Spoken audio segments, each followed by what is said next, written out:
Cube Radio. Salut, c'est Charles Dran avec l'équipe dans 5 minutes. On s'intéresse aux sciences, à l'histoire et à l'actualité. Aujourd'hui, on parle de carottes glaciaires. On le constate tous les jours avec effroi. Tous les glaciers de la Terre fondent à des vitesses vertigineuses. Selon le journal Nature, les glaciers de la planète perdent presque 300 gigatonnes de masse tous les ans. 300 gigatonnes, là, c'est Central Park à New York au grand complet et à la hauteur de tous les plus hauts gratte-ciel. Méchants morceaux de glace. Les scientifiques sont inquiets, évidemment, de la fonte des glaces pour les mêmes raisons que nous, mais aussi parce que ça met beaucoup de leurs projets de recherche scientifique en danger. Depuis toujours, les glaciers gardent en eux la mémoire des temps anciens, un tas d'informations très précieuses pour étudier le climat, son évolution et toute l'histoire de la Terre avant les humains. C'est pour cette raison que partout à travers le monde, des scientifiques se ruent en ce moment vers les glaciers pour en garder quelques morceaux avant qu'ils ne se soient tous liquéfiés. Voici Félix Pendeau. Qu'est-ce qui peut bien se retrouver dans un glacier? De la glace, oui. Une ou deux créatures prisonnières de la glace, puis conservées à jamais. On peut penser à un mammouth, un homme de Cro-Magnon, peut-être même un extraterrestre. Malheureusement, c'est pas ce qui pousse des équipes scientifiques de partout dans le monde à voler jusqu'au sommet des plus hauts glaciers. Dans les Alpes, par exemple, pour aller prélever des morceaux de glace. La professeure Margit Kwiatkowski, à la tête du Ice Memory Project, une association suisse, est justement lancée dans une course contre la montre pour sauver ce qu'on appelle la mémoire des glaciers. Avec ses équipes, elle se rend en hélicoptère jusqu'au sommet des glaciers des Alpes pour en prélever des carottes de glace de plusieurs mètres de long. À grand renfort de machinerie, les scientifiques bravent l'altitude de la montagne pour aller forer profondément dans les glaciers puis retirer des carottes de glace de plusieurs mètres de long qui nous montrent les différentes couches de glace accumulées par le temps. Une fois qu'on a terminé le forage, on ramène les carottes de glace en hélicoptère jusqu'au bas des montagnes où ensuite on va entreposer ces longs cylindres de glace dans des laboratoires réfrigérés pour les conserver à des fins d'études. C'est que la glace, comme vous le savez, est composée majoritairement d'eau et dans les molécules d'eau, des chimistes sont capables de récolter des informations surprenantes qui nous en apprennent plus sur notre planète. Les molécules d'hydrogène qu'on retrouve dans l'eau possèdent justement parfois ce qu'on appelle des isotopes. Un isotope, c'est une partie du noyau d'un atome, donc une partie d'un atome d'hydrogène par exemple, qui possède une sorte de charge électrique.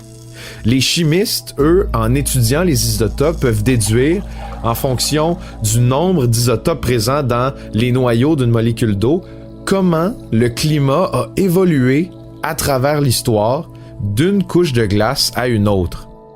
Des atomes plus chargés en isotopes pourraient par exemple indiquer qu'à une certaine époque, il a fait plus chaud et qu'ensuite il y a eu un grand refroidissement. Vous devinerez que notre époque risque d'être très chargée en isotopes. Plus précisément encore, la présence de bulles d'air dans la glace peut renseigner des scientifiques sur la composition de l'air qu'on respirait à une autre époque. C'est littéralement comme si on avait conservé l'air d'une autre époque dans une petite fiole puis qu'on la respirait soudainement des millénaires plus tard, par exemple. D'un autre côté, la présence de tout petites particules dans la glace comme des particules de cendre peut aussi renseigner des chimistes sur la présence d'activités volcaniques à une époque donnée dans une région donnée.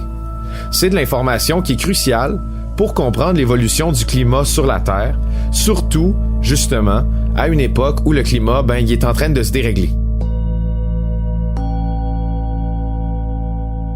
Normalement, la neige qui s'accumule sur les glaciers en hiver dans les montagnes, ça suffit à protéger les anciennes couches du glacier durant l'été quand l'air se réchauffe.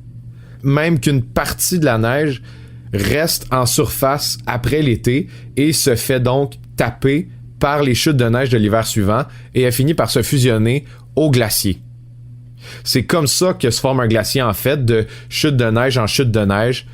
Les neiges restent éternelles et s'accumulent les unes après les autres. Seulement, vous l'aurez deviné, les hivers plus chauds, les étés caniculaires qu'on connaît année après année avec le réchauffement climatique, tout ça, c'est en train de faire fondre petit à petit les couches de glace des époques précédentes.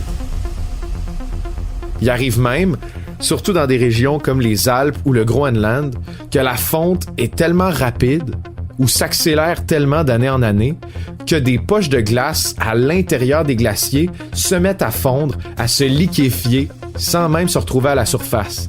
C'est ça la plus grande crainte des scientifiques du Ice Memory Project, puisque quand une poche d'eau se forme dans un glacier, elle peut contaminer toute l'information qui est contenue dans la glace autour en mélangeant les substances.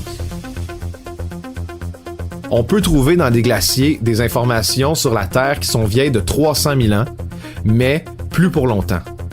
Selon l'ONU, en 2060, il n'y aura plus aucun glacier sur Terre.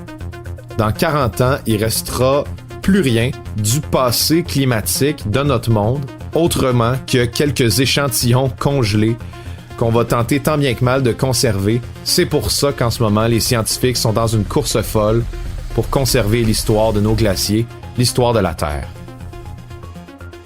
Ouais, une course un peu désespérante, hein, même j'ajouterais, là. Un peu comme des archéologues qui doivent rapidement faire des fouilles avant la construction d'un stationnement souterrain à Rome, ou encore avant la construction d'un barrage qui va inonder toute une région. Ça s'est vu récemment au Soudan en plus. Des milliers d'années d'histoire transformées en boîte, ni plus ni moins. Merci Félix Pledneau, c'était en 5 minutes.